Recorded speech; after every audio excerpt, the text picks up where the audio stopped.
Islom Karimov. U hokimiyatga kelmadi. Uni o'zi yaratdi. Boy oiladan chiqmadi, tayyor yo'l qidirmadi. O'z yo'lini o'zi ochdi. Yoshlik oddiy, orzular katta. Orzulari esa millatning orzulariga aylandi. Imperiya qulardi, tizim parchalanardi. U esa millatni ko'tardi. Mustaqillik bu uning uchun shior emas edi. Bu zarurat edi. U hokim emas, muhandis edi. Davlatni xaritada emas, ongda chizdi. Poydevorni beton bilan emas, iroda bilan quydi.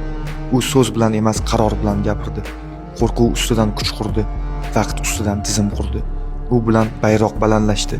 U bilan davlat mustahkamlandi. U bilan millat o'zini tanidi.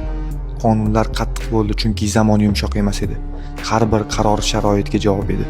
25 yil vaqt emas, bu avlodlarning ongiga yozilgan kod edi. U kodni u yozdi.